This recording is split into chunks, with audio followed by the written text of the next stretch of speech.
Buenos días a todos y a todas. Bienvenidos, bienvenidas a las cuartas jornadas de investigación en artes de la Universidad Nacional de Villa María. Mi nombre es Mariana Britos Musa y voy a estar moderando la mesa.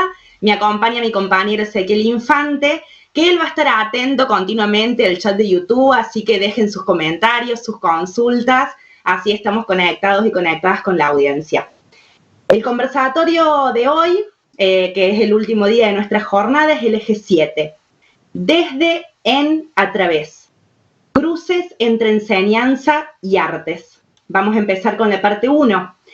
Como relatora nos acompaña Sara Carpio de la Universidad Nacional de Córdoba y en nuestra mesa dialogan con nosotros y nosotras Silvia Ibarzábal y Valeria Guerique de la Universidad Nacional de Rosario, Mauro Guzmán de la Universidad Nacional de Villa María, Paula Fernández de UNICEM, Bruna Peixoto de ATEPO, Universidad Federal de Río Grande del Sur de Brasil, y Susana Duto de nuestra universidad también.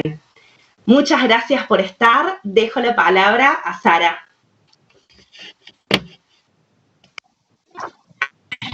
Buenos días a todos, a todas y a todos.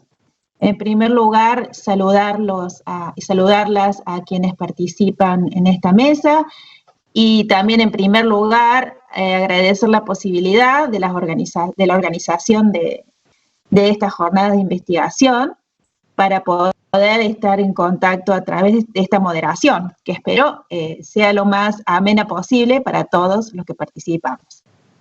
Yo quisiera decir algunas breves palabras en relación a todos los trabajos enviados por los ponentes.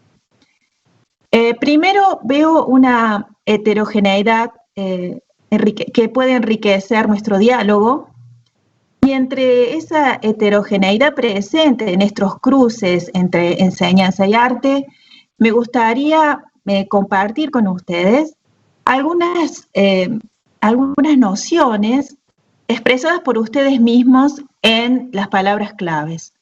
Entonces, brevemente voy a decir algunas de ellas que van a guiar quizás sus propias presentaciones y luego en el cierre de las mismas quizás también nos vuelvan a unir.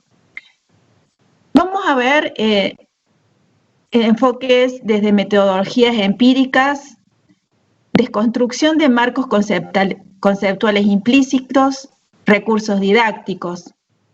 También vamos a ver cuestiones que tienen que ver con la investigación desde la práctica artística, la deriva creativa, la función pedagógica. Vamos a ver reflexiones sobre configuración y hacer docente.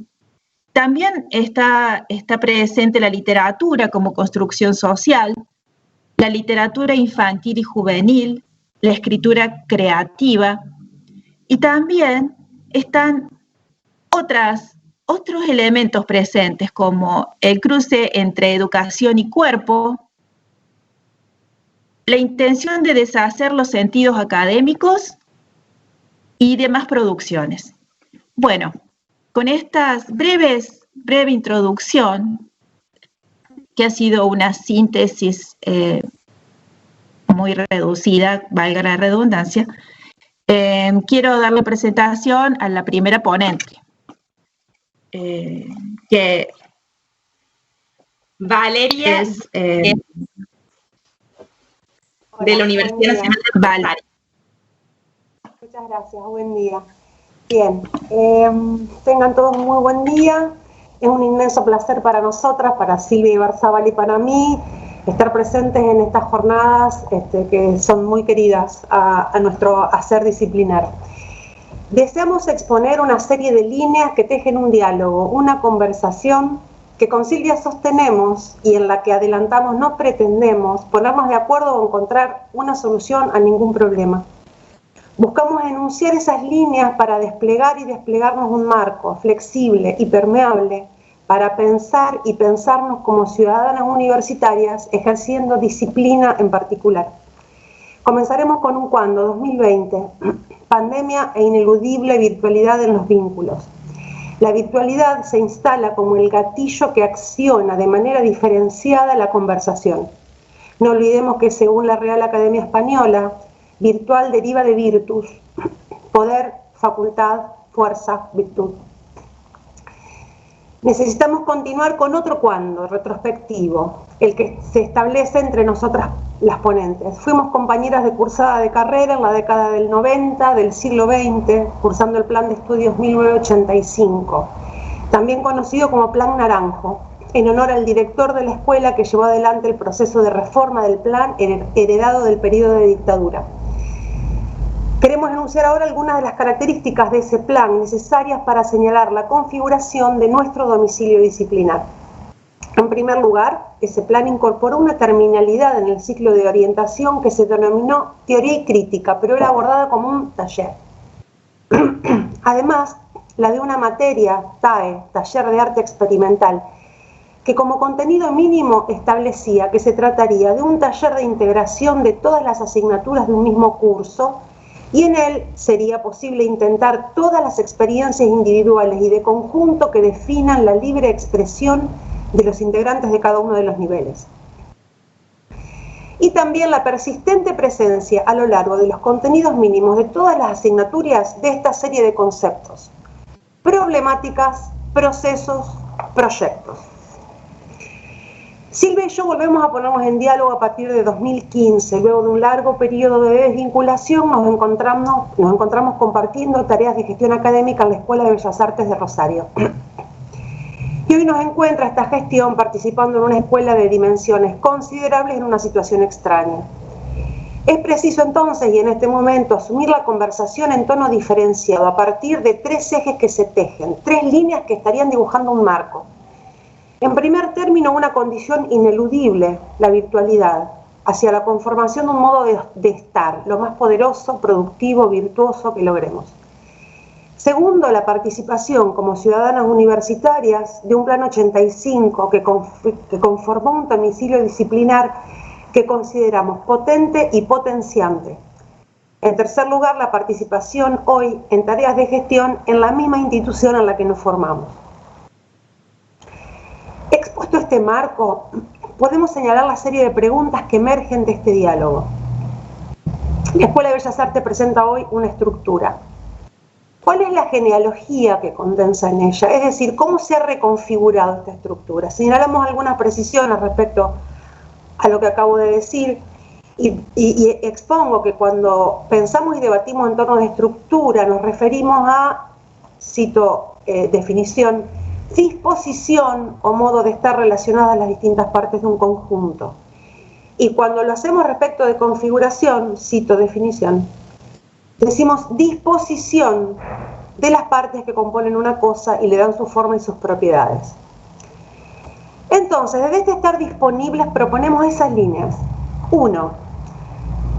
Que son preguntas. ¿Cómo se reestructuraría en este 2020 y en contexto de pandemia la educación superior en arte en el caso de la Escuela de Bellas Artes? ¿Qué modos o dinámicas podría adquirir la comunidad Escuela de Bellas Artes a partir de ahora? 2. ¿Cómo establecer nuevas posibilidades de una universidad reflexiva en tensión con la estandarización de normas, considerando que este marco pone en evidencia la necesidad de revisarlos? En la Escuela de Bellas Artes es tradición una plasticidad flexible con la que se consideran las trayectorias de los estudiantes. Ahora, ¿cuál es la plasticidad para pensar nuestra trayectoria, la de los docentes? ¿Nos hemos hecho esa pregunta? Y si nos hemos hecho esa pregunta, ¿cómo operamos en este sentido? Otra Otra pregunta, ¿cómo se reconfigura la dinámica léxica comunitaria que se compone de palabras, cuerpos, vínculos? Y además, en esta estructura reconfigurada, ¿cómo nos encontramos disponibles al trayecto de la experiencia? ¿Cómo es nuestra disposición? Pensamos que es a partir de la consideración de las ideas de trayecto y trayectoria por un lado, puestas en relación a conceptos de estructura y configuración por el otro, y en movimientos de actualización en términos de realización, que es posible dar lugar a estas bienvenidas urgencias, porque consideramos que es preciso en términos vitales la instalación de acercamientos y ensayos a despliegues en este sentido. Muchas gracias. Muchas gracias, Valeria. Mauro, ¿estás por ahí? Así continúas. Mauro Guzmán, de la Universidad Nacional de Villa María.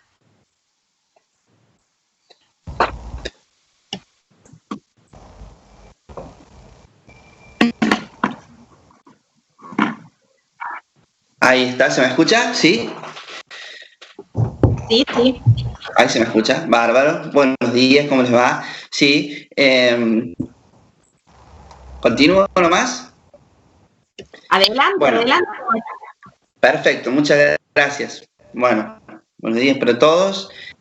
Después de escuchar a la compañera, bueno, yo vengo en representación también del equipo de investigación que estamos trabajando.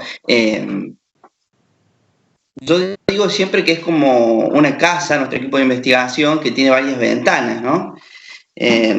Y que cada uno de los miembros o cada una de los miembros del equipo de investigación que tiene que ver con la literatura, ¿no? Se asoma por alguna ventana en particular porque le ha llamado la atención esa ventana por alguna razón.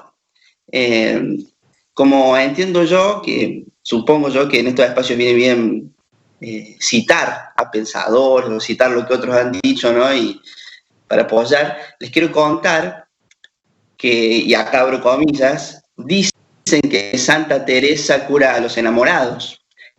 Santa Teresa es muy buena, pero a mí no me ha curado. Achumba, caracachumba, achumba, chulé, achumba, caracachumba, qué bonita que es usted. Cierro comillas, porque lo que voy a preguntar es eso que acabo de citar, esa cita que acabo de traer, ¿es literatura, de verdad, literatura secas, o es más bien una rima popular? Traigo esto y pregunto para hacer la diferenciación que suele existir entre la literatura de verdad o literaturas secas y otras cosas un poco más marginales. Y decía yo que en la casa del equipo de investigación hay varias ventanas y nuestra manera de acercarnos a los objetos de estudio de la literatura tiene que ver con mirar ciertas ventanas que no siempre van de la mano con el concepto de literatura más tradicional o más conservador de la academia, que sí, por supuesto, tomamos eso, pero nos permitimos también mirar otros textos que han sido quizá vistos como más marginales.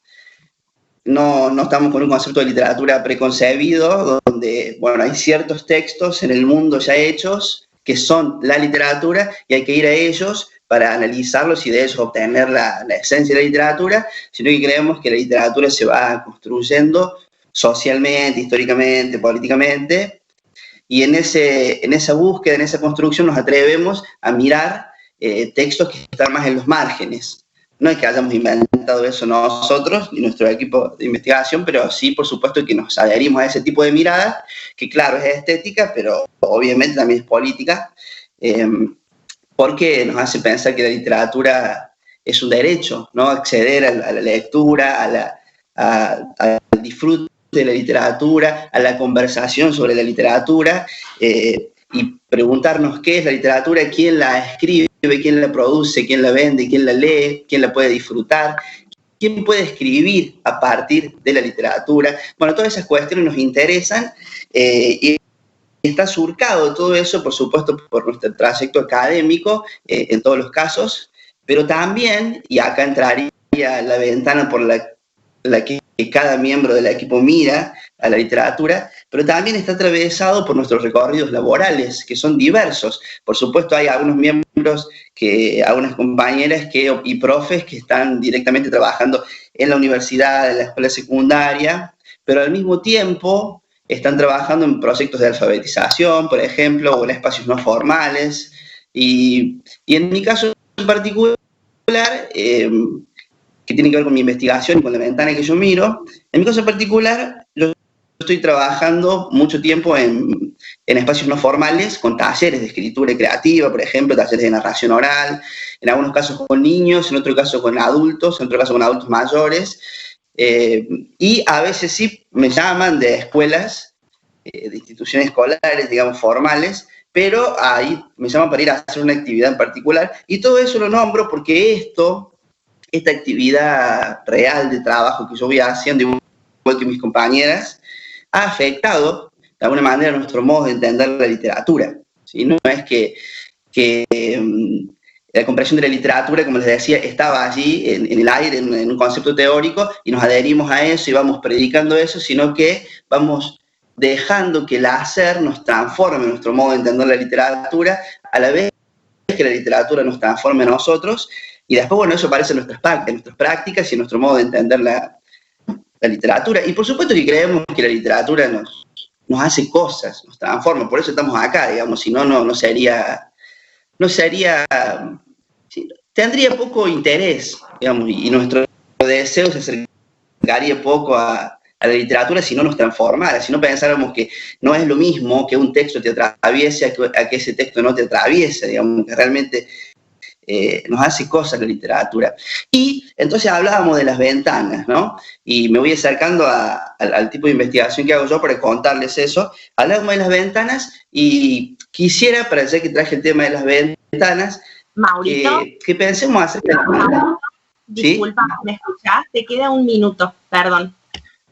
Bueno, y mi ventana en particular, gracias, es la construcción de consignas de escritura creativa a partir de la lectura de textos de la literatura infantil y juvenil, ¿sí? Que también puede ser considerado como una literatura marginal, si se quiere, no de tanta calidad como las literaturas secas, y sin embargo, mi gesto es traerla para leerla en la academia y para disfrutarla, como diciendo que es digna de los doctos ojos universitarios de esta literatura, y que también, por supuesto, a través de la lectura de esos textos, podemos generar escrituras propias, ¿no? Y eso es lo que yo hago, creyendo que esa literatura puede ser parte de la literatura y que merece ser vista y disfrutada en la universidad también y en otros espacios. Y bueno, y para cerrar, simplemente les voy a decir un poema muy breve del escritor Juan Lima, que está considerado como literatura infantil, y dice: el gato que hace pis fuera de la cajita, el gato que se asusta del rayo láser, el gato que persigue al peluche a cuerda, ese gato piensa, cuidado con esa gente que no se equivoca nunca. Es un poema que está en el libro Un día, un gato, de Juan Lima, editorial Calibroscopio. Bueno, muchas gracias. Muchas gracias a vos, Mauro. Paula Fernández, de la UNICEN. Hola, acá estoy, ¿me escuchan? Sí, Paula, adelante. Bueno, gracias. Bueno, buen día a todos. Quiero empezar obligadamente agradeciendo la invitación a estas jornadas. Es la primera vez que participo de estas jornadas. Fui invitada por Cristina Siragusa y por Manuela Reyes, así que infinitamente agradecidas por tener este espacio. Bueno, yo soy Paula, vivo en Tandil, soy docente, soy artista y soy investigadora. Participo de un proyecto de investigación que se llama Saber es Hacer, donde justamente ponemos el foco en la investigación a través de la práctica artística. Mi rol docente lo llevo a cabo en la Cátedra de Dirección Teatral, que se da en el 4º año de la carrera profesora, licenciado o licenciada en teatro, y también trabajo en otra materia que es el Seminario de Investigación Teatral. Lo que quería compartir con ustedes muy brevemente, abuelo de pájaro, digamos, es un procedimiento o un antiprocedimiento, todavía no sé bien cómo nombrarlo, que estoy transitando con los alumnos de la Cátedra de Dirección. A este procedimiento por ahora lo estoy llamando deriva creativa, y tiene que ver justamente con poder pensar o revisar los momentos de inicios y de desarrollo de un proceso creativo. Claramente la idea de pensar una deriva creativa lo estoy postulando en relación a los situacionistas, que fue nuestra última gran vanguardia histórica. No voy a entrar en todo lo que significó ese movimiento histórico, pero simplemente tomar o hacer referencia a dos nociones como centrales. Los situacionistas es la vanguardia histórica que nace después de la Segunda Guerra Mundial, en pleno resurgimiento de un capitalismo feroz que afecta a todas las condiciones de vida, digamos, tanto las sociales como la fisonomía también de las ciudades. Después de los bombardeos, digamos, crecen edificios, hay una reestructuración del urbanismo. Y los situacionistas justamente lo que denuncian es como una banalización de la existencia que está sujeta, digamos, a la idea de consumo, ¿no? Los sujetos vendemos nuestra capacidad de trabajo para consumir y eso nos obliga a entrar en un círculo vicioso de pleno trabajo y consumo, trabajo y consumo. Bueno, ante esta banalización de la existencia, los situacionistas van a postular la necesidad de suplantar las obras de arte por situaciones. Ellos hablan de situaciones y hablan de acontecimientos, de una forma de devolverle a la existencia un modo más lúdico, más erótico, más sugestivo de habitar el ser humano, digamos, de existir. Dentro de las situaciones, como acontecimientos colectivos, antiutilitarios, ellos van a postular la deriva urbana, que tenía que ver con desplazamientos que hacían por París principalmente, con la idea de habilitar una percepción extracotidiana. Sería como poder conocer a la ciudad, pero a partir de no del uso social que generalmente podían tener en función de esa ciudad dividida en lugares de esparcimiento y de disfrute y de producción o trabajo, sino como habilitar una nueva mirada en función de lo aleatorio, de lo que iba pasando, del encuentro con la incertidumbre que provoca el desplazarse por un espacio como si uno intentara verlo por primera vez. Bueno, a partir de esta noción de los situacionistas, yo lo que propongo con la deriva creativa es un desplazamiento, es una indagación, pero no en términos de territorio o de geografía, sino en términos de indagación sensorial de la materialidad. Lo que propongo es que nos volvamos nómades, pero en la indagación sensorial de los materiales con los que vamos a trabajar como directores y directoras. Este inicio, este procedimiento lo estoy pensando a partir de 3 grandes momentos que voy a resumir. El primero lo estoy llamando deriva, que justamente tiene que ver con poder acopiar materiales sensibles. El segundo lo estoy llamando desvío, que tiene que ver con la posibilidad de componer o hallar por un germen creativo. Y el tercer momento tiene que ver con el derivado, que ya sería la elaboración o producción de un objeto artístico, dispositivo, escena, lo que fuera. Simplemente voy a nombrar algunos de los principios que nos permiten pensar este primer momento de deriva. Así como habló Mauro y como habló Valeria, mucho de esto tiene que ver con la experiencia, inevitablemente. Si hablamos de la creación, digamos, no podemos partir de otro lugar que no sea la experiencia. En este caso nosotros entendemos la experiencia como el flujo que se da, el convivio que se da entre lo vivido y lo viviente. Para esto, digo, justamente como nombraba Valeria, vamos a pensar lo vivido como esa acumulación de saberes que todos tenemos, de conocimientos, saberes, con el cual el alumno o la alumna ya llega a cursar la materia, y lo viviente, que es donde queremos principalmente hacer foco, lo estamos pensando como esa capacidad de abrirse a lo desconocido, ¿no? De poder habitar el presente.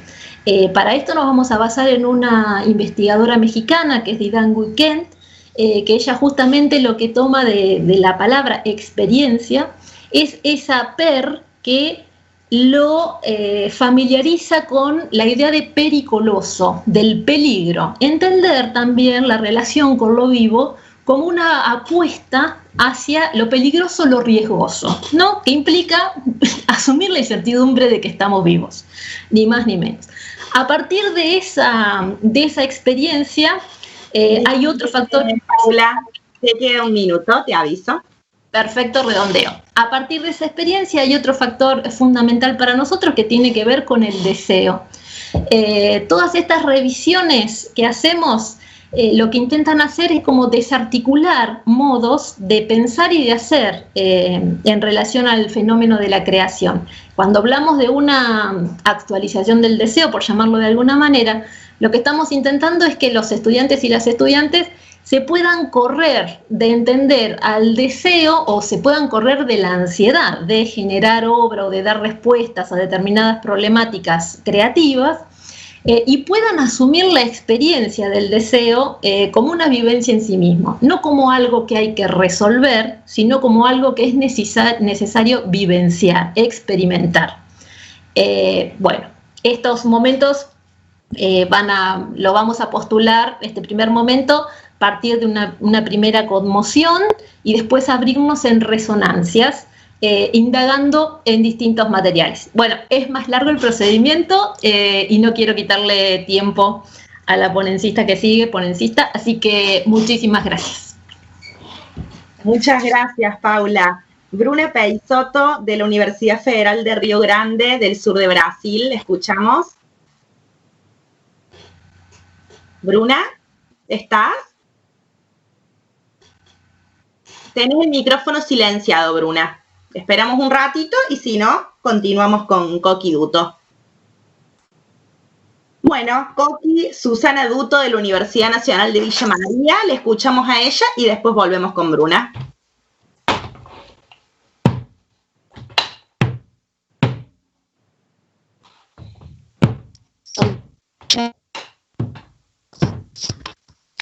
Me voy pa' los cerros altos a llorar a sola, me voy a ver si se apura el dolor. Subo, subo, subo, subo. El desafío de incluir la enseñanza de la música popular en el ámbito académico, en creciente avance, por suerte, en las universidades públicas, implica sin lugar a dudas correr el riesgo de repetir los modelos de transmisión de conocimiento institucionalizado en las prácticas tradicionales de enseñanza. Quizá por distintas razones que no vale la pena mencionar ahora, pero la presión académica o el entorno académico ejerce alguna presión al respecto. Así, en función de evidencias que investigaciones recientes ponen al servicio de la comunidad académica, se muestra que muchos docentes se limitan a cambiar el repertorio, pero no los objetivos, ni las estrategias metodológicas, ni los contenidos incluso, que implica la enseñanza de la música popular. Por ejemplo, investigaciones de López y Vargas dicen, cito, en consecuencia, tanto en lo referido a la enseñanza instrumental como repertorio académico, como con repertorio popular, el modelo conservatorio aún sigue vigente. El abordaje y predominio del tipo de repertorio de tipo clásica occidental por un lado y popular por el otro parecería ser la única diferencia más sustantiva entre ambas modalidades de enseñanza. Cierro la cita. Entendemos que estas conclusiones no se corresponden en realidad con el modo de enseñar en muchos o en la mayoría de los espacios curriculares de nuestra institución. Por eso, sin embargo, notamos también que existe una gran falencia o carencia de materiales específicos que den cuenta de estas prácticas alojadas en instituciones educativas donde la música popular, con su esencia, es el centro del proceso educativo. Dentro de nuestro ámbito educativo, la presencia de muchos músicos activos, compositores, instrumentistas, intérpretes, productores de música, dedicados a la enseñanza de la música, es un indicio de que quizá esa sea la forma de abordar una enseñanza viva, dinámica y significada, con un significado particular. De allí que nos pareció importante dar cuenta de cuáles son los marcos conceptuales implícitos dentro de las prácticas que se vienen realizando en los distintos espacios curriculares de la carrera. Para ello, abordamos este trabajo de investigación desde dos lugares principales. En principio, analizando nuestras prácticas, que es un proceso que se viene realizando desde la constitución de la carrera, luego con la reformulación del plan de estudio, en los congresos de música popular, pero propusimos hacerlo de una manera más focalizada en cada espacio curricular. Ese analizar las propias prácticas nos da cuenta de cuáles son las metodologías, los procesos de enseñanza y los métodos más apropiados para la enseñanza de esos contenidos. Y por otro lado, nos pusimos a analizar sobre los nuevos formatos en la enseñanza de la música popular, cómo también el formato predispone a una enseñanza particular en el contexto de la música. Este análisis de los nuevos formatos y el análisis de los marcos conceptuales implícitos en las prácticas nos permitió observar de manera puntual qué es posible enseñar dentro de un contexto de virtualidad y qué no es posible, qué requiere la presencialidad. Y fíjense que este trabajo nos vino de alguna manera a iluminar en una gran medida el proceso que nos sorprendió en este año con el COVID. Algunos espacios curriculares, algunos trabajos de docentes que estaban ya muy avanzados, se vieron beneficiados con este proceso, con este estudio, porque pudieron aplicar lo que habían desarrollado en las prácticas mediadas por la virtualidad de este año. Otros son apenas esbozos, pero en ese proceso estamos. Me interesa compartir que dentro de las producciones que ya desarrollamos, porque este es el tercer año de realización de este proyecto, tenemos ya la publicación de textos en formato escrito, tenemos la publicación o el desarrollo, por ejemplo, de una página web con toda la metodología trabajada. Y si me permiten, voy a leer brevemente allí el trabajo de Eduardo Calvimonte, que es el profesor de piano. Discúlpame, antes de que empieces a leer eso, te aviso que te queda un minuto para que... Perfecto. Perfecto. Que aprovechando los dos formatos, utiliza un formato en publicación gráfica, pero a la vez hace un desarrollo de una página web en donde se encuentra de manera audiovisual y también escrita todo el proceso del trabajo, 86 variaciones sobre la cadencia frigia para el piano. Tenemos el profesor, por ejemplo, de música americana que ha producido 15 tutoriales para la realización de trabajos prácticos, o el grupo que está trabajando con el área de historia de la música, que está desarrollando la realización de trabajos prácticos y parciales de manera interactiva, o los profesores de composición que también están desarrollando materiales para la enseñanza donde combinan la interactividad en la propuesta pedagógica. Bueno, como les decía, son muchos los espacios curriculares, muchos los docentes del área de composición, audio perceptiva, instrumentos, música americana, audio perceptiva y algunas materias vinculadas a arreglos. Y nos encontramos en este proceso de seguir aprendiendo, conociendo lo que estamos haciendo y dándole un nuevo significado y una proyección. Muchas gracias, Coqui. Susana Coqui Uto de la Universidad Nacional de Villa María, por eso le digo Coqui. Bueno, soy Coqui.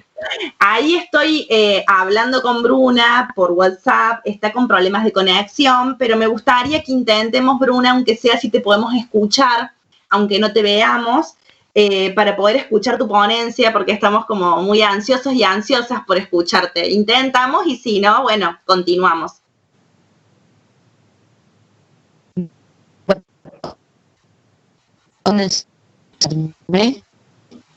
Ahí se te escucha algo, a ver. ¿Me están escuchando? Ahí va, ahí va. Hola, ¿Dale? ¿Sí? ¿Me ven? ¿Me escuchan?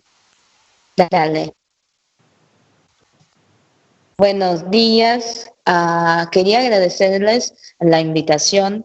Es un honor para nuestro grupo estar en este importante evento. Y bueno, les pido una disculpa por la mala conexión.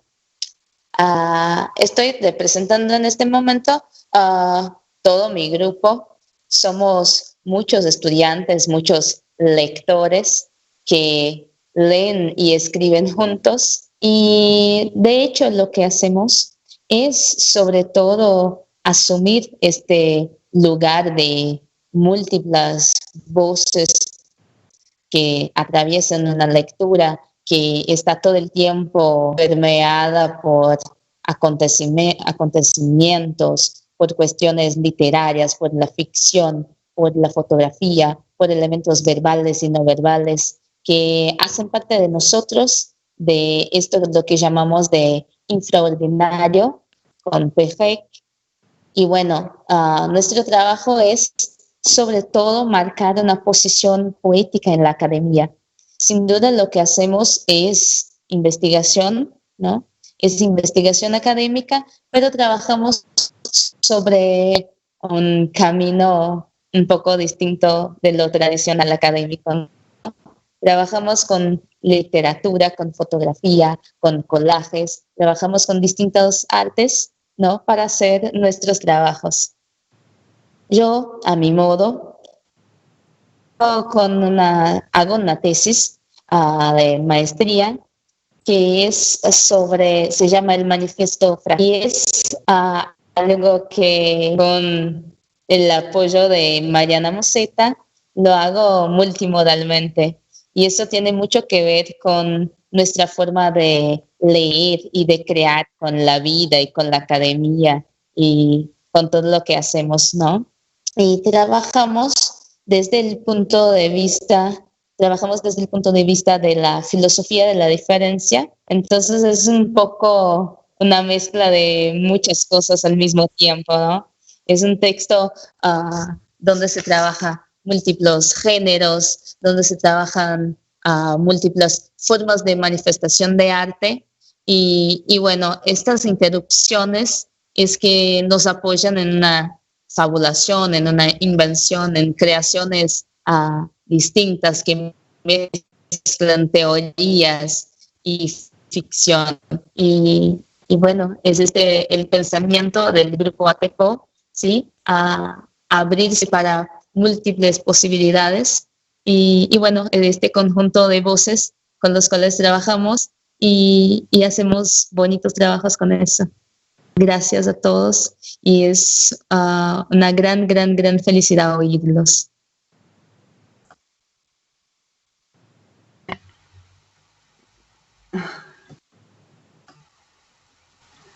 Ahí se me cortó el micrófono y volvió. Muchas gracias a vos, Bruna, muchas gracias por compartir. Bueno, vamos a escuchar a nuestra relatora, Sara Carpio, de la Universidad Nacional de Córdoba, que me imagino todo lo que tiene para contar y dialogar en las hermosas ponencias que hemos escuchado. Sí, por supuesto, Mariana. Sobre todo, me quedan como muchas preguntas para cada uno de los ponentes. Primero, pensar en que, bueno, yo vengo de las artes visuales, ¿no es cierto? Y, por ejemplo, me quedan muchísimas dudas hacia otras disciplinas muy distintas a la mía y que obviamente yo desconozco las lógicas disciplinares. Entonces, quisiera empezar por la primera ponencia de Silvia y de Valeria. Bueno, en este sentido, me parece que hay como una cuestión que ustedes están planteando en relación a lo que se denomina nuestro aprendizaje o nuestra formación inicial, de venida de ustedes del Plan 85. Y la pregunta era, ¿el Plan 85 todavía está vigente? O eso es lo que me quedó una duda. Si el Plan 85 está vigente o se ha renovado el Plan 85. O si siguen, digamos, formando los estudiantes en ese plan. Esa sería la primera pregunta. Y les voy a hacer, si quieren contestarla, los escuchamos. Bueno, no, el Plan 85 fue reformulado en el año 2000, tuvo una nueva reforma en el año 2010 y otra en el año 2014. Lo que queríamos marcar, señalando el Plan 85, es que, bueno, sí es el plan con el que nos formamos con Silvia, y de algún modo ese plan permea o marca el camino, los bordes de los planes actuales, de los planes sucesivos y del plan actual.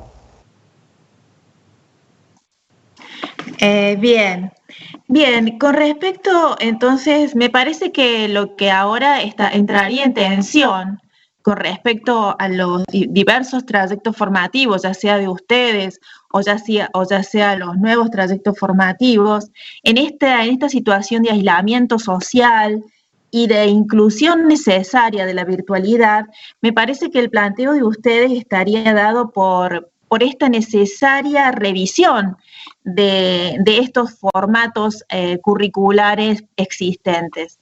Al respecto, ¿ustedes podrían dar alguna proyección de cuestiones que se hayan planteado en relación a esa revisión de los planes actuales por los cuales nosotros transitamos y necesariamente tuvimos que modificar metodologías, tuvimos que modificar conceptos, es como una reactualización sobre la marcha, ¿no? Entonces, de alguna manera quisiera preguntarles si ustedes ya tienen como un camino o una propuesta, porque también, me nombran o nombraron su rol en la gestión también, ¿no? ¿Qué rol le cabe a la gestión hoy a partir de estas nuevas modalidades educativas en la educación superior y en todos los niveles del sistema educativo? ¿Qué preguntas se hacen desde la gestión en relación a los planes vigentes y en relación al impacto que ha tenido la virtualidad en este año, ¿no? Y que no sabemos si el año que viene es vivir en una incertidumbre con respecto a lo que vendrá también, ¿no? Entonces, pensar en estos términos, desde su rol de gestión, desde la formación que ustedes traen, desde los nuevos aprendizajes que tuvimos que incorporar como docentes, si ustedes ya avisoran un futuro o alguna proyección en relación a este presente, ¿no es cierto? Sí, bien, sí, interesante y digamos, muy, muy interesante la pregunta y como para abordarla desde diferentes lugares. Lo primero que quiero marcar es algo o señalar es algo que creo que Paula de UNICEN señaló respecto a mi lectura, que tiene que ver con lo que intentamos poner en primer lugar, o lo que intentamos poner pero a la vez se pone en evidencia por sí, es que participamos de aquel plan de estudios, y es desde aquel plan de estudios que nosotros conformamos esto que llamamos domicilio disciplinar. Nos parece fundamental marcar eso porque lo supimos en su momento y lo sabemos ahora con mucha fuerza, que aquel plan estableció un modo de abordar la enseñanza universitaria en artes muy disruptiva en su momento, digamos, por supuesto, veníamos había un plan, era el plan 73, digamos, y había atravesado toda la dictadura, pero también planteó, por ejemplo, todo esto que marco en un momento cuando hablo de la persistente presencia de las palabras problemática, proyectos y procesos, es porque todo el plan está sostenido casi sobre esas tres ideas, ¿no? Estamos hablando del año 85, digamos, y la academia da ingreso a estas cuestiones en aquel momento, a través de este plan. Respecto a lo que es nuestras tareas de gestión, yo sostengo, digamos, lo planteo porque también tiene que ver con nuestro trayecto. Creo que en lo personal en agosto entendí que este año no íbamos a volver, porque creo que el primer cuatrimestre pensamos que todo iba a ser por 15 días. Y de algún modo todo lo que estábamos proyectando fue por 15 días, porque en 15 días volvemos a la oficina, porque en 15 días volvemos a la presencialidad. Nosotros tenemos todas las materias de nuestra carrera son anuales. Todas, no tenemos materias cuatrimestrales. Entonces, bueno, eso también dio un marco, digamos, decir, bueno, la materia es anual, programo esto por 15 días y cuando vuelva verifico en lo presencial. Bueno, no, 15 días más, digamos. ¿A dónde nos lleva esto respecto a lo que tiene que ver con el plan vigente? Nosotros teníamos pensado, nosotros con Silvia formamos parte de un equipo de gestión. Yo soy secretaria técnica de la Escuela de Bellas Artes, Silvia es la jefa del departamento de integración cultural, y es un equipo de 5 personas, la directora es Norma Rojas. Vamos por nuestro segundo periodo de gestión.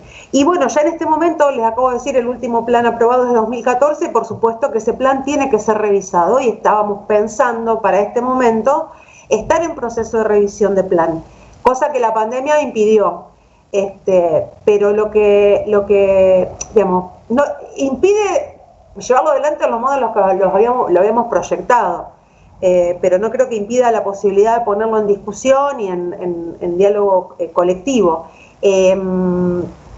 A lo que voy es a que creo que lo que instala esta modalidad y esta virtualidad, y por eso nuestro domicilio disciplinar conformado en el Plan 85 a partir de esas 3 palabras que considero claves y las otras 2 características que mencioné, es que lo que pone en jaque es la dimensión epistémica de aquello que hacemos. Entonces me parece que eso es un gran eje para pensar futuros planes a partir de la gestión, pero básicamente para pensar nuestros trayectos en términos de nuestros haceres. Es como volver a preguntarnos qué estamos haciendo, cuál es nuestro objeto.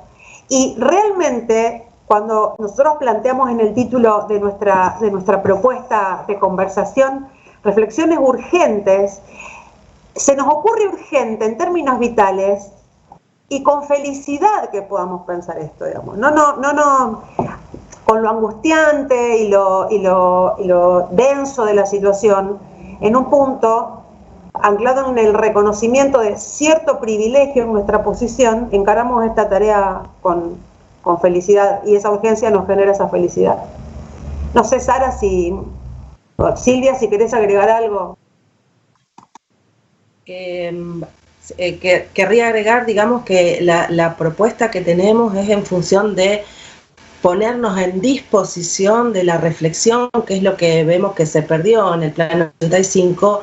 Hemos perdido trayectos que eran súper importantes para nosotros en función de no reflexionar sobre ellos, de no plantearnos como una investigación artística propiamente dicha para poder armar nuevos planes o nuevas formulaciones didácticas académicas para comprender específicamente nuestra propia práctica y pensar esos trayectos desde ese lugar. Bueno, muchas gracias. Yo también habilito ahora a algunos de los participantes para preguntar si alguno de ustedes quiere también hacerle alguna pregunta a la compañera con respecto a esto. Sara, me gustaría también que Ezequiel, mi compañero, que está ahí atento al chat del YouTube, pueda compartir algunos comentarios de la audiencia que han hecho y han estado interactuando bastante. No con preguntas puntuales, pero sí con comentarios, que me parece interesante incluir a la audiencia. ¿Ezequiel está? Sí, buenísimo. ¿Ese? Bueno. Hola, buenos días. ¿Qué tal? Está. ¿Cómo están? Quería compartirles algunos comentarios muy valiosos que han ido poniendo en el canal YouTube. Por ejemplo, Mariana Musetta aporta: importante que la literatura no sea la herramienta menor olvidada de las artes. Grande Mauro. Jessica Mariota subrayo la idea del derecho al acceso a la literatura, que no debería ser considerada como un objeto de lujo accesible solo para una minoría. Beatriz Botero comenta: poemas y coplas populares en ponencias académicas, qué buen respiro y significativo. Y también Yamila Guerrero pregunta si pueden pasar la página donde se puede buscar información sobre lo expuesto por Susana Duto. Y esos son los comentarios que han ido llegando. Bueno, muchas gracias, Ezequiel, muchas gracias. Bueno, yo seguiría ahora entonces, ahora con la próxima pregunta que quisiera realizar a Mauro. A Mauro, que habló sobre el lugar de la literatura, de la literatura infanto-juvenil. Tenía como dos preguntas claves, ¿no? ¿Por qué es considerada, según lo que a ti te parece, Mauro, la literatura juvenil como una subliteratura? ¿Por qué pasa esto? ¿Por qué estaría pasando esto? ¿Cuáles serían las causas? Porque en realidad en ámbitos académicos parecería que fuera un subgénero o un subgénero menor la literatura infanto-juvenil, ¿no? Entonces, a vos, según tu investigación, según tu experiencia y todo lo que vos venís llevando a cabo, ¿por qué parece que estaría pasando eso? Bueno, sí, un poco lo que tiene que ver con el espíritu, digamos, o el modo de encarar la investigación que tenemos en el equipo en general, la pregunta que haces y la respuesta que tengo para darte, Sara. Bueno, por supuesto que nosotros partimos de que la literatura no es un concepto establecido de antemano, ¿no? Al cual hay que ir a buscar a cierto lugar y analizarlo y decir, bueno, esto es lo literario, aquello no. Pero también somos conscientes de que a través de la historia se han ido armando conceptos de literatura y se ha establecido que ciertos textos son más literarios que otros o tienen algún porcentaje de literaturidad mayor que otros, etc. Y la respuesta al por qué la literatura infantil y juvenil es por ahí un poco desestimada en algunos lugares, tiene que ver con eso, con que quienes han dicho qué es literatura, qué no es literatura, quién hace la buena literatura, están ligados a ciertas maneras de leer la literatura, ¿no? Pensemos, por ejemplo, en la academia, en los grandes críticos literarios que han dicho que los clásicos y los mejores textos son estos y aquellos, y no ha entrado en ese campo de la literatura infantil y juvenil.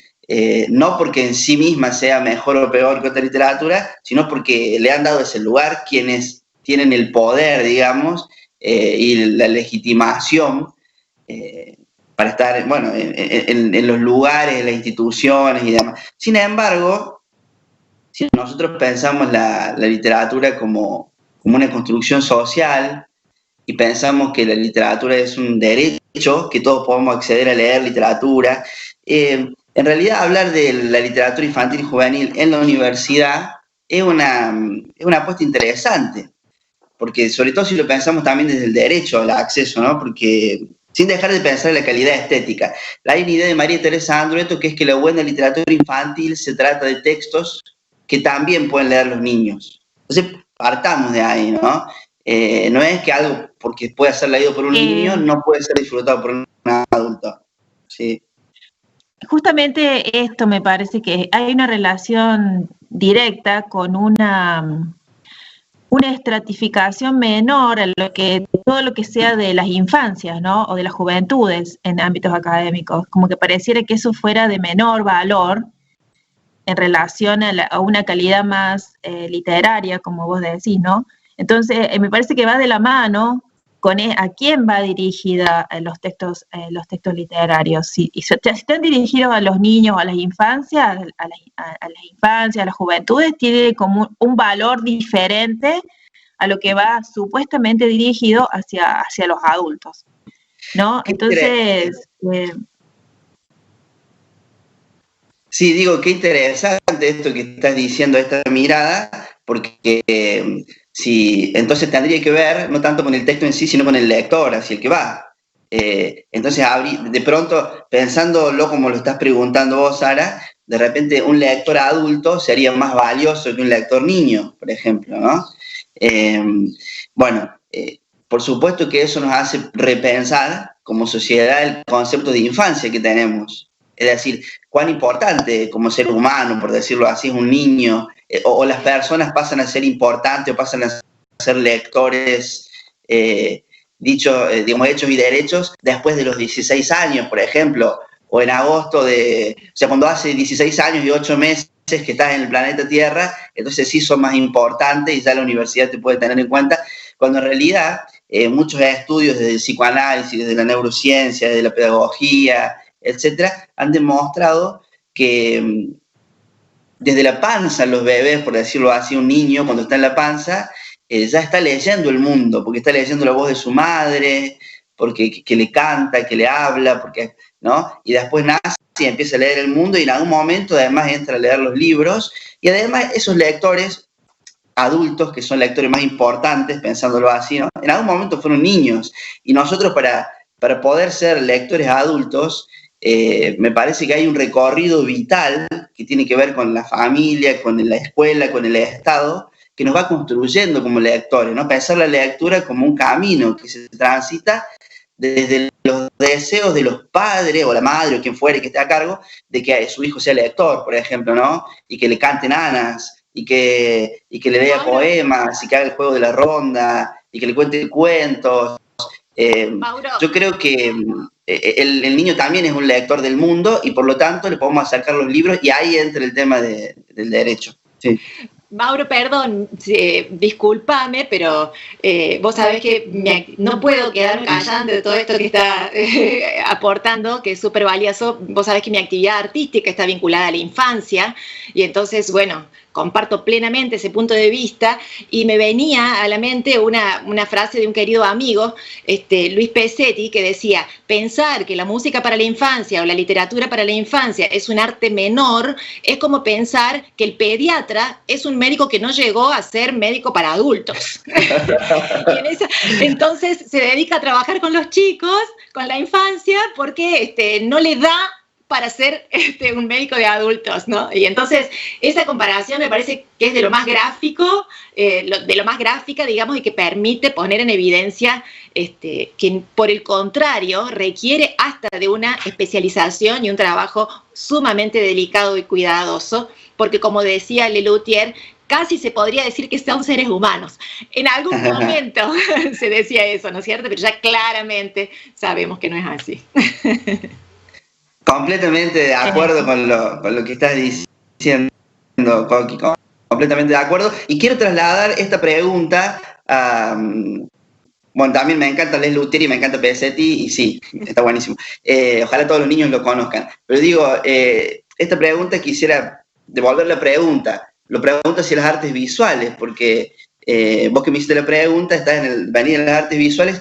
Digamos, ¿hay arte visual para niños? Por ejemplo, ¿a partir de qué edad se puede mirar la Mona Lisa? Pregunto, ¿le hace mal a un niño o un niño no es digno de ver algún cuadro de Rembrandt, no sé, algo de cualquier pintor así famoso, pintora?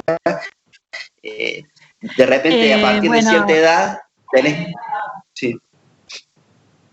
Claro, me parece que ahí estamos en un problema grande también en las artes visuales, porque generalmente las artes visuales están pensadas para un público adulto, no están pensadas para una, digamos, tampoco se valora el arte infantil, ni tampoco se llama arte.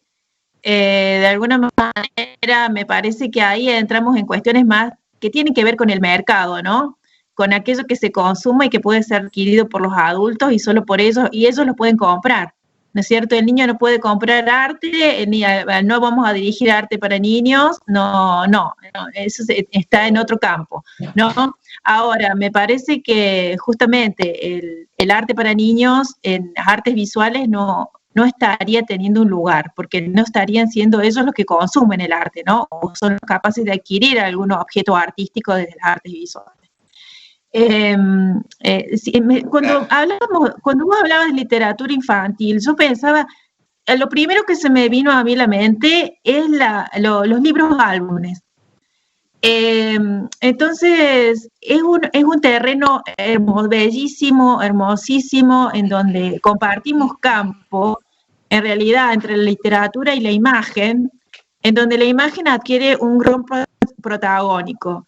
Y yo, pensando en este campo de producción de la visualidad y de las artes visuales, digamos, quizás en la academia o en las instituciones de referencia de formación superior, quizás la ilustración también es algo menor.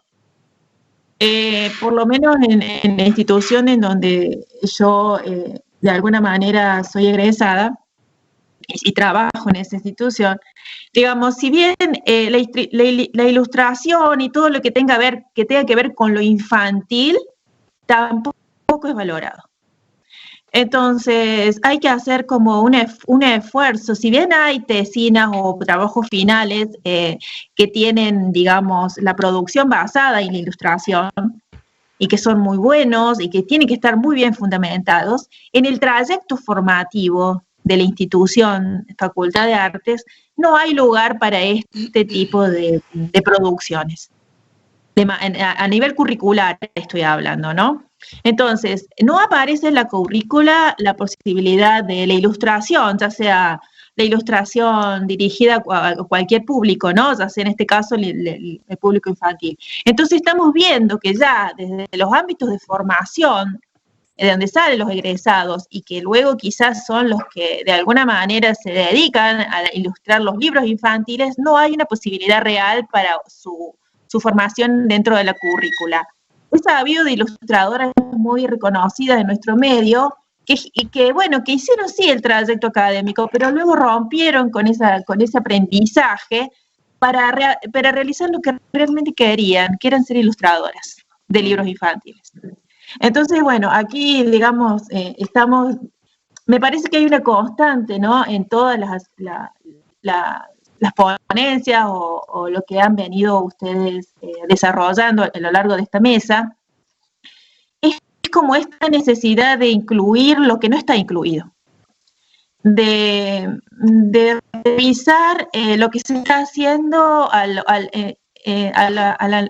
la luz del presente, de tener esa ventana abierta o esa mirada abierta a seguir construyendo un camino del arte que posibilite mirar nuevamente lo hecho a la luz de las nuevas posibilidades. Entonces me parece, bueno, quiero seguir con este camino y por eso voy a invitarlo a Coqui. A Coqui voy a invitar. A Coqui. Coqui. Porque vengo de las artes visuales, Coqui, por eso te voy a preguntar una cosa que quería preguntarte como muy básica. ¿Qué se entiende por música popular? ¿No es cierto? ¿Qué estamos entendiendo por música popular? Y otra preguntita más sería, porque en esta investigación que tú realizas dice que no se cambia el repertorio, que cambian el repertorio, pero no cambian las metodologías, los conceptos que vienen manejando, no cambian el repertorio. Bien, y otra pregunta para el final cuando puedas contestar esas dos, Coqui. Bueno, gracias, Sara. Sería como muy complejo hacer una aproximación al concepto de música popular grande y precisa, ¿no? Pero sí, de algún modo, ¿qué se entiende con música como música popular? Es una música que está mediatizada, que forma parte de la comunidad y que se desarrolla en ámbitos alternativos a lo que sería la considerada música de tradición europea o música académica. Eso lo digo así como muy grande, después habría que hacer un estudio o un detalle más preciso. Pero en ese sentido, digamos, lo que planteábamos con respecto a que no es solo cambiar el repertorio, es decir, yo voy a enseñar guitarra. Si yo voy a enseñar guitarra dentro de una tradición de enseñanza académica o conservatoril, como decía la definición o la cita de Vargas y López, significa que voy a enseñar a partir de un método reconocido para enseñar la guitarra de tradición europea. La guitarra que es solista, que utiliza un punteo determinado, donde se trabaja una postura en particular, donde los ejercicios técnicos son para abordar el repertorio que luego va a ser interpretado por esa guitarra. Ahora, si a esa persona nosotros después le damos un tema de Yupanqui, por ejemplo, para que escuche, técnicamente tiene otras dificultades y tiene otras características. Eso quiere decir que yo puedo enseñar a tocar la guitarra a partir de la obra de Yupanqui sin tener que recurrir al otro repertorio. No implica que entre estas dos posturas no haya un diálogo permanente, porque somos las dos posturas, no somos solamente Yupanqui, ¿no? O digo Yupanqui, que sería ya hasta un estilizado. No somos solamente Ezequiel, que está allí colaborando con nosotros en la mesa, que llega de Santiago del Estero y toca la chacarera en la guitarra de un modo que yo digo, ¿qué le puedo decir con respecto a su toque en la chacarera de la guitarra? Nada. Yo no le puedo decir nada, porque yo nací en Córdoba, aprendí a tocar en un conservatorio, tengo que aprender de ese saber que él trae, como decía recién Mauro, desde la literatura, desde la música, desde el seno materno y desde las prácticas colectivas y comunitarias. Entonces, nuestro objetivo es cómo hacemos para que ese saber entre, o nuestra dificultad, entre al contexto académico sin perder su esencia. ¿Cómo hago para generar un método en la enseñanza de esa guitarra sin que se convierta en un método tan riguroso, primero esto, después esto, después esto, después esto, así conductista, como son en general la mayoría de los métodos, y mantenga ese espíritu o esa esencia, más que las dos cosas, esa esencia que propone la música popular en sus manifestaciones más auténticas. Eso sería... Entiendo, Duty, se entendió muy bien, se entendió. Y ahí inmediatamente pienso en otra cosa, ¿no? Porque quizás los ámbitos académicos formalizan, Claro. Se encargan muchas veces de cristalizar y construyen a nivel metodológico como estereotipos ya, o sea, hay como una estereotipación y hay una cristalización de ciertos determinados métodos que hacen que las cosas se congelen, por decirte una imagen, ¿no es cierto? Correcto. Como que se congelaran de cierta manera. Entonces, vos me hablas de esta, claro, y se replica. Ahora, esta música viva, que quizás sea la música popular, la música viva, la música creativa, creada de manera colectiva, aprendida de manera intuitiva, que se traspasa quizás de generación en generación, entre padres, hijos, abuelos, digamos, ¿cómo conservar eso, no? ¿Cómo qué difícil debe ser pensar en esos términos, ¿no? Ahí está. Que no pierda eso, ¿no? Esa es la dificultad, pero sí me voy a permitir hacerte una pequeña observación a lo que vos dijiste. No se aprende solo de manera intuitiva. Hay metodologías empíricas que están. ¿Cómo se transmite de generación en generación? ¿Cómo ocurre que alguien que toca la caja y canta en el norte, cante de ese modo, con esa inflexión vocal, ¿no? Cada estilo, cada género tiene sus propias formas. Indagar sobre esas sin pretender que la metodología sea, como vos decías, repetitiva, implica lo que han estado diciendo todas las propuestas aquí, una reflexión permanente y un entrar en el campo disciplinar de un modo diferente al que plantea la lógica académica tradicional. Ese sería un poco el... Ahora, ¿cómo nosotros desde el ámbito de la carrera generamos recursos didácticos apropiados para enseñar eso? Es lo difícil. Es muy difícil porque tienen que esos recursos tener la suficiente amplitud y apertura que no se generen en esto. Canta esto, después esto y después esto y vas a tener este resultado. Como ocurre con otras metodologías dentro de la música popular, como es, por ejemplo, a veces la Berklee, ¿no es cierto? Donde salen todos siendo maravillosos instrumentistas de jazz, pero repitiendo un modelo también. ¿Cómo es eso sin dejar de vista, sin descuidar el aspecto creativo, vivo, renovador que la música popular propone? El arte popular, ¿no? Yo digo la música por nuestro arte, pero es el arte popular en general. Disculpen, Sara, quería avisarte que nos quedan 15 minutos en la mesa en general para que sepas y que también tenemos algunas preguntas en YouTube. Solo contestar a la pregunta que habías, perdón, Sara, pero Ezequiel leyó una pregunta de alguien que consultaba sobre dónde buscar estos materiales. Yo le pasé 2 espacios a Ezequiel para que los comparta en el chat. Uno tiene que ver con un canal YouTube del MUPE, que es donde estamos subiendo. Lamentablemente nosotros tenemos una página del MUPE que forma parte de la página institucional de la universidad y que está caída, donde tenemos el material gratuito subido de todas las publicaciones que hemos hecho. En este caso, en este momento, está por un problema técnico, no está disponible, pero sí está disponible el canal YouTube y el canal YouTube y la página web de Eduardo Calvimonte, donde pueden ver este otro material que cite.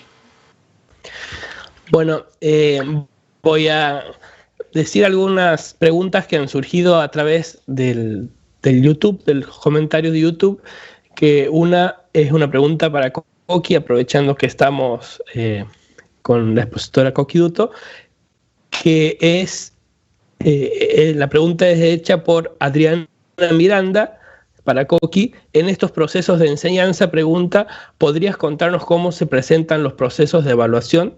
Procesos difíciles, si los hay. Y la otra pregunta es de Edgardo Donoso, y dice, notable la diferencia entre estudiar literatura y ser transformados por ella. Si se podría profundizar sobre esto, se agradecería, y es para Mauro Guzmán.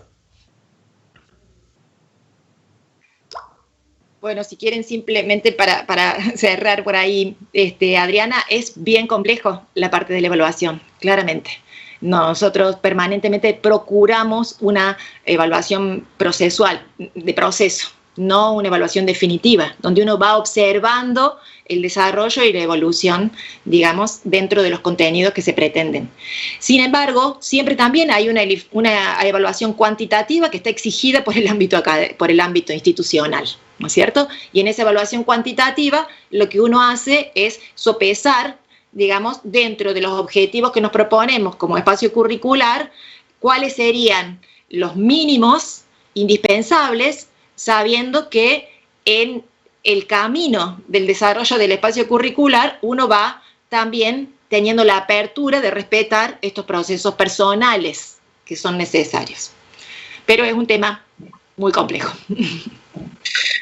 Bueno, con respecto a la pregunta de Eduardo, muchas gracias por escuchar y por la pregunta. Y bueno, a riesgo de que mi respuesta suene un tanto mística o volátil o aérea, la verdad es que es la respuesta que tengo. Y de dar otra respuesta sería muy deshonesto. ¿Cuál es la diferencia entre estudiar literatura y que la literatura te transforme? Bueno, voy a partir de mi propio cuerpo, para ser sincero, ¿no? Y de lo que yo vivencio que la literatura ha hecho en mí. Entonces, yo tengo la sensación, la experiencia, la vivencia de que ciertos textos me han cambiado, me han alterado mi modo de ver el mundo, mi modo de sentir la tristeza, de sentir el placer. Si uno las experiencias que va viviendo en la vida las puede vincular con ciertas lecturas, de repente son más intensas las vivencias, ¿no? Por eso alguien que lee vive más intenso todo, porque lo puede relacionar con más cosas, se vuelve más agudo en su percepción. Pero también, por ejemplo, cuando sos adolescente, cuando sos niño, por ejemplo, te pasan cosas que la literatura te ayuda a nombrarlas, ¿no? La literatura te ayuda a nombrar el mundo, a nombrar tus miedos, tus deseos, tus pecados, todo viene teniendo, la literatura te trae un lenguaje, te da las palabras que vos necesitas para nombrarte a vos, para nombrar al mundo, a lo que te pasa. Entonces es muy poderoso y llega un punto en que uno, como lector y los libros que lees, están como muy mezclados, ¿no? Por eso digo, te va transformando, te va configurando. Y para dar un ejemplo, ¿no? Yo iría al tema de la literatura infantil, justamente, ya que estoy con eso ahora en este momento, investigación, uno podría suponer cosas de la literatura infantil, que es más naif, que es más ingenua, que es más simple en el sentido carente de la palabra simple, ¿no? Y podría suponer todo eso porque está en la literatura, en la estantería de la literatura infantil, podría suponer todo eso porque lo compran para que lo lean los niños, entonces porque lo voy a leer yo, etcétera. Bueno, yo ahí propondría, para ver la diferencia entre estudiar literatura y que la literatura te transforme, en que uno tome libros considerados de literatura infantil y los lea y pase por la experiencia de leerlos y se fije si algo se transforma en uno.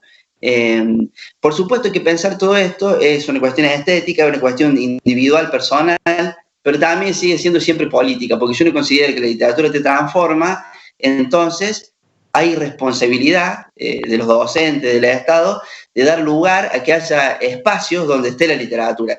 Pero esa es la respuesta que te puedo dar, Eduardo, y que te puede dar mi cuerpo que ha sido transformado. Tenemos más preguntas en YouTube, me están comentando, me parece que hay una pregunta para Bruna, Ezequiel. Mariana, sí. Mariana, yo quisiera preguntar antes para cerrar con todos los ponentes y después si querés abrimos todas las preguntas y ya para cerrar. Quisiera preguntarle a Bruna, si me puedes escuchar, Bruna. Te escucho. Sí, Bruna, ¿cómo estás? Mucho gusto. Primero,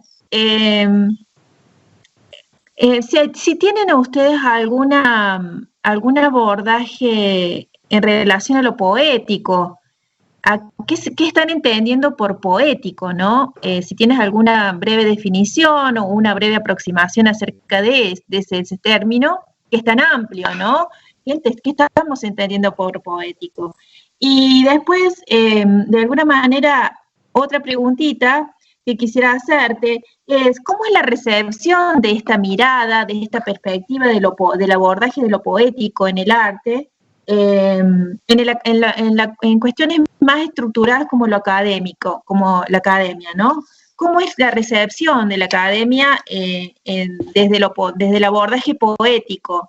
Si tienen alguna reflexión con respecto a eso. Muy bien, gracias por la pregunta. Bueno, trabajamos con lo poético en la educación desde la filosofía, ¿no? Trabajamos con Deleuze, con Guattari, con Spinoza, ¿no? Y este poético, que llamamos también de potencial, ¿no? Esta educación potencial, la pensamos desde las afecciones, desde los afectos y perceptos, ¿no? De los que nos habla Spinoza, ¿no? Entonces, este poético es más que todo permitirnos aceptar todos estos atravesamientos, todas estas experimentaciones para el aula, para la lectura, para la construcción de conocimiento, ¿no? Y sobre la academia, bueno, es un poco difícil pensar sobre esta recepción, ¿no? Hay muchos espacios, ya no somos los únicos que trabajamos de este modo, ¿no? Hay otros grupos que también trabajan, algunos desde las artes, otros trabajan desde la perspectiva más filosófica, pero hay muchas personas que trabajan también con Oulipo, ¿sí? Con las restricciones, que trabajan con estas experimentaciones que están más allá. Bueno, nuestros compañeros de grupo mismo muchas personas son de las artes, ¿no? Entonces, son personas que vinieron de distintas líneas. Yo, por ejemplo, soy de la literatura, pero tengo compañeras que son de las artes visuales, tengo compañeras que son de la sociología. O sea, hay personas de distintos lugares y, bueno, que tienen esta mirada. Y ahora tenemos más espacio todavía. Es un juego un poco difícil. Mismo en nuestra universidad sigue viendo una visión muy de lo académico, es vuelta, como decimos en esta conversación, parece que las imágenes, que el dibujo, qué otros elementos son tratados como algo que no es tan importante, como algo menor. Así que es un poco difícil a veces. Pero ya hay revistas, ya hay eventos que aceptan trabajos así, con más experimentación, con estudios diferentes como los nuestros, ¿sí? Así que ya no somos más los únicos, no somos más los diferentes. Dale. Muchas gracias, Bruna. Muchas gracias. Bueno, me decías, Ezequiel o Mariana, que había más preguntas. Sí, Mariana Museta pregunta se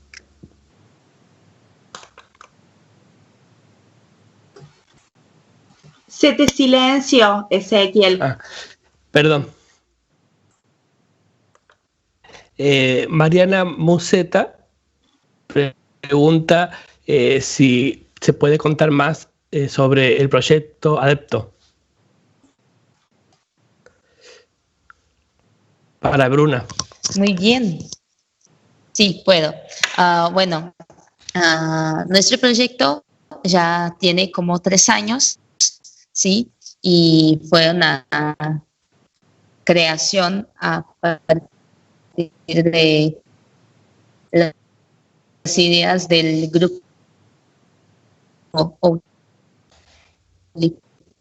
de los franceses. Y con esta temática de las restricciones, de esta cosa totalmente voltada para las artes, para la literatura, con nuestro conocimiento, con nuestra escuela de filosofía, ¿no?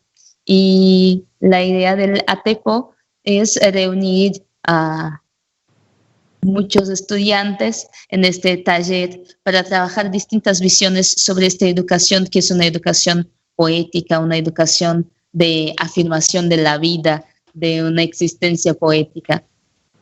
Y trabajamos sobre todo con los artistas del Oulipo, ¿sí? Entonces tenemos ahí Queneau, Perec, tenemos Calvino. Son distintos artistas que nos dan este primer aporte para trabajar con nuestros estudios desde las más distintas áreas. Muy bien, muchas gracias.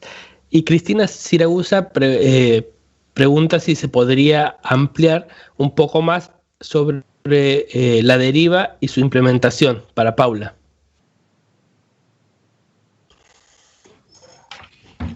Sí, se podría.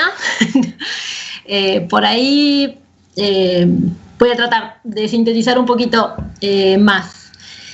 Bueno, como ya expliqué, un poco la deriva, escuchándolos, me parece que, y tratando de ligar con lo que han expuesto los compañeros y compañeras, me parece que la intención de la deriva como procedimiento, como antiprocedimiento, como recurso didáctico para acompañar y alentar procesos creativos, tiene que ver con esto que estoy escuchando, que es como el común denominador de todos, ¿no? Como revisar nuestras propias prácticas y ponernos en el lugar de poder generar un contacto más vital, más pulsional, más deseante con eso que estamos haciendo, sea literatura, sea didáctica, sea lo que fuera, sea artes visuales, sea teatro en este caso. Me parece que el recurso en sí mismo justamente lo que intenta es propiciar un estado de conciencia, es un estado poético en esto que decía Bruna, ¿no? Es un estado poético, es un estado creativo, porque todos sabemos que el arte no es solamente un hacer, una práctica, sino que justamente es más que un hacer, ¿no? Es un ser y estar en un determinado estado, es un estado alterado, la capacidad de poetizar la vida. Bueno, justamente en vínculo con eso es que estoy tratando de pensar esto como un procedimiento, la deriva. Y justamente la puerta de entrada, digamos, es esto que yo llamé la experiencia, ¿no? Como ese flujo donde donde convive lo que ya traemos con lo que desconocemos, con la apertura a lo desconocido, lo incierto. Bueno, es un momento también especial de la vida, donde estamos atravesados por la incertidumbre. Proponerle a los alumnos entrar en una deriva, digamos, no deja de ser como un subrayar una condición de lo que ya estamos viviendo, pero además una condición que es totalmente común a cualquier proceso creativo, ¿no? Digo, pero lo que me interesa del procedimiento es como poner en relieve algunas cuestiones que, por más que los alumnos las tengan experimentados de la práctica, al asumir por primera vez el rol de dirección, pareciera que pasan a un segundo plano, porque está como más en presencia la ansiedad o la angustia que a veces suele despertar esto de no saber cómo ejercer un rol que no ejercieron antes, ¿no? Nunca antes dirigieron. Sí. Paula, sí, con respecto a eso, disculpa, yo tenía una pregunta similar la que hicieron recién desde el chat, la pregunta cómo se logra metodológicamente. La pregunta va directamente relacionada también a lo que estás diciendo. Esta incertidumbre que genera este andar a la deriva, si se quiere, ¿no? ¿Cómo? Porque implica todo un proceso de desandar estructuras de referencia de los estudiantes, ¿no? De esta cuestión asible o esta cuestión, de alguna manera, predecible o formas de aprender ya incorporadas de los estudiantes. ¿Cómo es, digamos, trabajar con esas formas aprendidas? Porque en realidad, de alguna manera, tu propuesta metodológica me parece que es como de destejer ese tejido, ¿no? Destejerlo. Y eso me parece que es el mayor desafío para un docente, ¿no? ¿Cómo inicio ese proceso de desandar una manera de construir y lógicas aprendidas en la construcción del conocimiento, en este caso del teatro, ¿no? Entonces, ¿cómo hago? Es un desafío docente, es un desafío como vos como docente, proponer situaciones, proponer cuestiones que no sabemos hacia dónde, es como haciendo un paralelismo a nuestra situación actual, ¿no? Estamos haciendo y no sabemos hacia dónde vamos todavía. ¿Cuándo se va a terminar? Si se va a terminar. En términos de Disculpame, Paula, un segundo antes que sigan, es para avisar que en general ya estamos en horario, vamos a dar 5 o 7 minutitos más para que puedas contestar, Paula, y para que, bueno, Sara obviamente pueda cerrar la temática. Es muy interesante y en realidad nos quedaríamos horas y horas, pero bueno, hay que respetar los tiempos. Quería avisarles eso. Dale, Paula. Totalmente de acuerdo. Bueno, entonces voy a tratar de resumir. En términos de desarticular o de revisar cuestiones, justamente lo que propone la deriva es empezar por una primera, lo que nosotros llamamos conmoción. ¿Qué quiere decir esto? Dejarte atravesar por algo de tu deseo, algo de tu interés. No importa si partís de un libro, de una música, de una pintura, de lo que sea. Es entrar en relación desde lo vivencial, desde la sensación, con eso. ¿Qué implica entrar en relación desde lo vivencial, desde la sensación con eso? Es corrernos de todo lo que signifique explicación, comunicación y centrarnos en lo que tiene que ver con la experiencia, las connotaciones más primarias de eso, ¿sí? No importa tanto qué significa eso, sino qué sentido tiene para mí.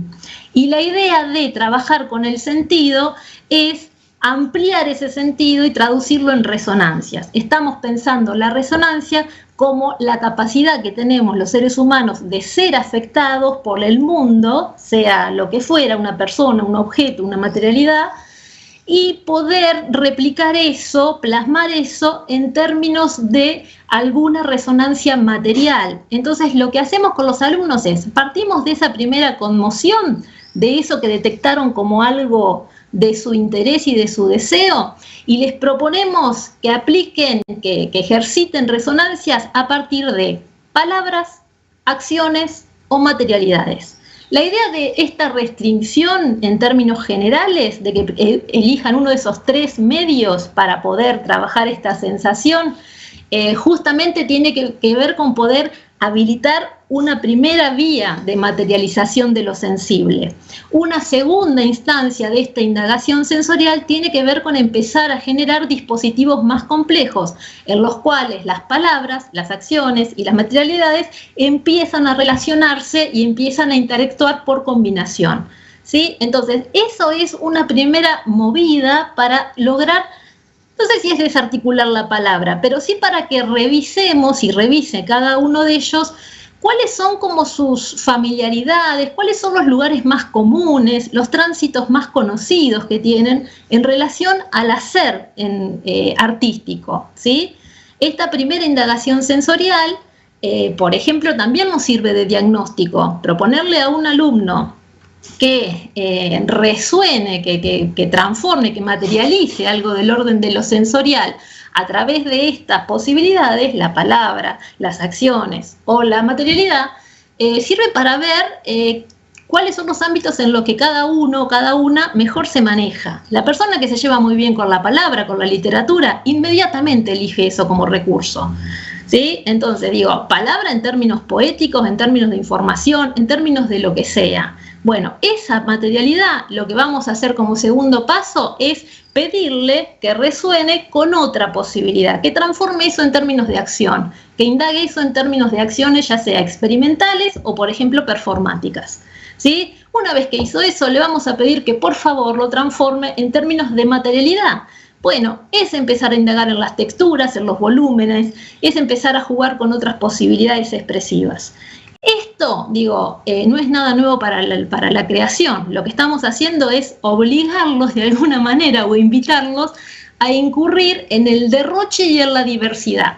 Eso que Barba dice, si para la vida cotidiana aplica volver fácil lo difícil, para el arte no existe esa posibilidad. El arte es extraer lo difícil de lo difícil. Entonces, en ese continuo devenir otra cosa a nivel de lo sensible es que vamos empezando a desarticular formas únicas o afianzadas o más conocidas que tenemos de entrar en relación con lo sensible. Ese sería un primer paso de la deriva. El segundo paso de la deriva, y lo resumo a las chapas, tiene que ver justamente con poder condensar toda esa materialidad, que no es una materialidad ingenua, digamos, que todas esas elecciones tienen que ver con decantaciones, con descartes que vamos haciendo sobre la materialidad que trabajamos y que ya cargan un montón de sentido, ¿no? Estoy hablando de sentido, no de significado. Cargan un montón de sentido. El segundo paso importante que proponemos es tratar de oponerle por colisión, por choque, por lo que fuera, algo del orden de lo no familiar, lo divergente pero no familiar, ¿sí? Digo, y ahí es donde existe la posibilidad de que aparezca algo del orden de lo nuevo. Cuando digo divergente no familiar es porque hay cosas que son divergentes, pero por ejemplo la metáfora opera un poco por similitud, ¿no? Digo, los dientes como perlas blancas, bueno, lo blanco de las perlas y de los dientes, ahí hay algo del orden de lo familiar. El desvío, la posibilidad de desvío es un salto cualitativo, es algo divergente que viene, que choca y que obliga a que toda esa condensación material y de sentido sea formulada en nuevos términos, con nuevas hipótesis de juego y que habilite nuevos sentidos. Eso recién ahí, cuando tenemos ese germen creativo, estaríamos en condiciones ideales quizás de empezar a proponer nuevas hipótesis de juego para encarar el trabajo de composición de obra o construcción de objeto artístico, dispositivo artístico o lo que fuera. Y para terminar, lo que el procedimiento en sí está tratando de hacer es corrernos todo el tiempo de estas dualidades y estas tensiones en que vive el arte, sea cual sea la disciplina que se trate, de corrernos de eso simplemente, de plantarnos más en el sentido que en el significado, de implicarnos en las cosas más que explicar las cosas, y de trabajar más en función de lo vivencial y lo experiencial y no tanto en función de la comunicación.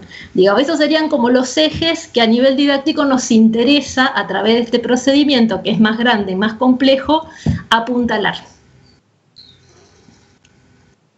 Bueno, muchísimas gracias. Muchísimas gracias. Se entendió un poco rápido todo, pero está más o menos las ideas, más o menos, ¿no? Más o menos, porque es muy profundo lo que acabas de explicar tan rápido. Bueno, yo voy a ser muy sintética para cerrar la mesa de hoy. Y a mí me quedaron resonando muchas palabras. Y quise hacer como una especie de juego con esas palabras o de acopio de palabras que fueron quedando, y que muchas de ellas pueden que coincidan con algunos de ustedes. Por un lado, me parece que en este cruce de arte y educación, el rol del deseo del docente, o sea, lo veo como sujetos que desean muchas cosas, desean lograr muchas cosas, desde el punto de vista disciplinar y desde el punto de vista de nuestro rol docente con nuestros estudiantes. Y en ese deseo está atravesado el deseo que tengo de revisión, el deseo de desarticular, el deseo de reflexionar, el deseo de deconstruir, el deseo de orientar hacia lo poético, el deseo de integración disciplinar, el deseo de jugar, el deseo y sobre todo una de las palabras que me caben, ¿no? El deseo de reflexionar acerca de lo que uno mismo va haciendo y va construyendo. Reflexionar desde el marco teórico, de reflexionar desde lo metodológico, desde reflexionar el lugar que tiene eso que yo considero valioso en el contexto donde trabajo. Me parece que esta mesa ha sido muy rica en ese aspecto, y me parece que el camino de la reflexión es un camino que nunca acaba, que empieza y nunca acaba en nuestra práctica como docentes. Y como docentes de arte que nos moviliza y nos mueve permanentemente nuestro terreno. Bueno, muchas gracias y espero que nos encontremos en alguna otra oportunidad o en otro momento para seguir compartiendo nuestras inquietudes. Muchas gracias. Sara querida, qué reflexión tan hermosa. Tengo la piel de gallina y estoy emocionada hasta los huesos, no solo por tu reflexión, sino por todo lo que he escuchado. Lamentablemente hay tiempos que tenemos que respetar, porque si no, nos quedaríamos eternamente, pero en nuestras cabezas hay muchas cosas para reflexionar. Solamente gracias. Y no se vayan, que continuamos con la segunda parte del eje 7. Abrazos.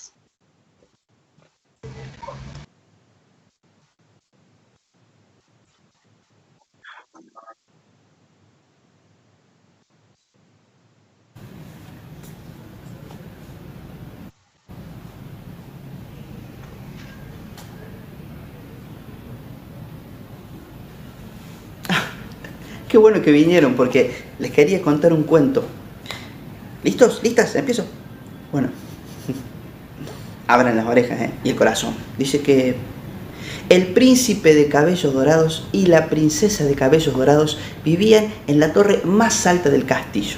Cuando el príncipe de cabellos dorados y la princesa de cabellos dorados se dieron un beso, se oyó un... Y el príncipe y la princesa se transformaron en ranas. Entonces dejaron la torre y se fueron a vivir al agua del foso del castillo. Y fueron felices y comieron perdices. Digo, moscas. Este cuento es de Pinto y Chinto, está en un libro ilustrado que es hermoso, que se llama Cuentos para niños que se duermen enseguida. Lo tengo acá, mira, se los muestro. Esto lo tenemos en la biblioteca por supuesto, en la Biblioteca Pública y Popular Mariano Moreno. Ay, estas moscas están como que...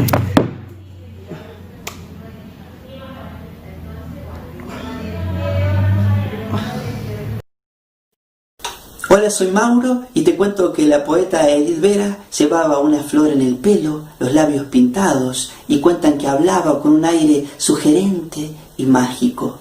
Era maestra, tocaba la guitarra, juntaba piedritas, y dice la profe Beatriz Botero que ella era la maga, la de la palabra verde, la escuchadora de los murmullos del agua, la mujer árbol, la mujer ala.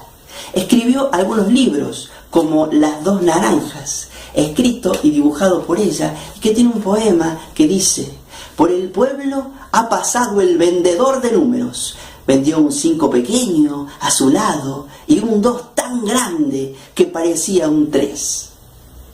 Qué vendedor ese, ¿no? Te lo voy a contar de nuevo el poema, pero te pido que esta vez cierres los ojos y que veas con los oídos cada palabra del poema.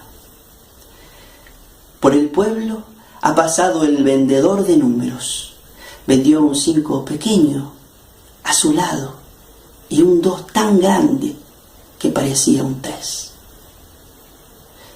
¿Lo viste al vendedor de números? ¿Cómo te lo imaginas? Te invito a que lo imagines, lo dibujes, subas el dibujo a las redes sociales y nos etiquetes a Lucina Cultural y a mí. Felices números. Según la mitología griega, el dios Zeus, que era el jefe de los dioses y que era inmortal, tuvo una aventura, un filtreo, un touch and go con una mortal, una humana. De ahí nació Hércules. Para que Hércules pudiera ser inmortal, tenía que ser amamantado por una diosa. Por eso Hermes, el de alados pies, el mensajero de los dioses, tomó a Hércules, al pequeño Hércules, y con mucho sigilo lo ubicó en el pecho de la diosa Hera mientras ella dormía. La diosa Hera era la esposa de Zeus. Cuando se despertó y vio que tenía un bebé succionándole el pezón, se enfureció muchísimo, con brusquedad lo lanzó por los aires y de el pecho de la diosa Hera saltó un chorro de leche por el cielo. Así se originó la Vía Láctea, nombre que podría traducirse como camino de leche.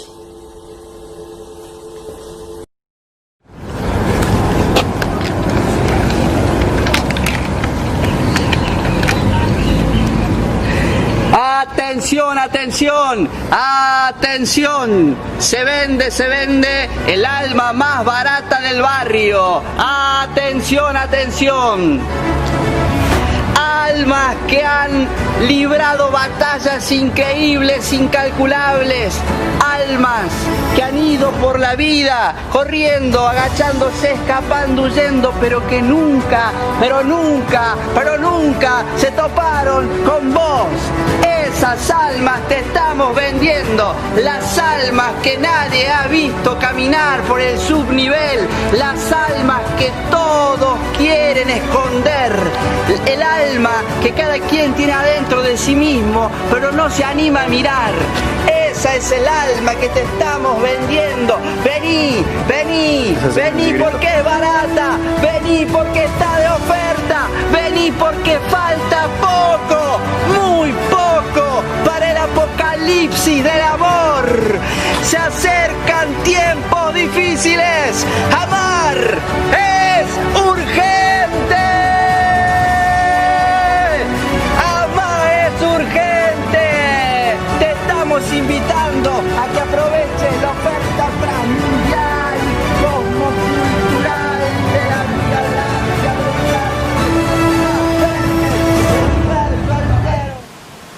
El cuento que no termina nunca. Había una vez un cuento que no terminaba nunca. Lo contaban por todo el mundo. Si uno ponía una oreja mundial y cósmica, podía comprobar que a cada segundo, en algún lugar, el cuento se estaba contando. Pero siempre era interrumpido y nunca se terminaba de contar, porque la persona se acordaba que tenía que ir a comer y lo dejaba a medias, o porque la abuela llamaba a su nieto para hacer las tareas, o porque la narradora se enamoraba del oyente y le daba un beso, o porque las palabras tenían una música que asomaba a la gente a otras ventanas, y esa gente se quedaba a vivir así, asomada. Por eso todos lo contaban, pero nadie le sabía el final. Un día lo quisieron editar en un libro y resultó que la última página ocupaba toda la librería y se salía hasta la vereda y producía accidentes de tránsito. ¡Ah!, decía la gente, choqué mi auto contra un verbo grandísimo. ¡No!, gritaba la gente, no tengo seguro contra los adverbios inesperadamente hondos. Así fue que prohibieron la circulación de aquel libro, que dicen que tiene un final hermoso, que llegará junto con el fin del mundo.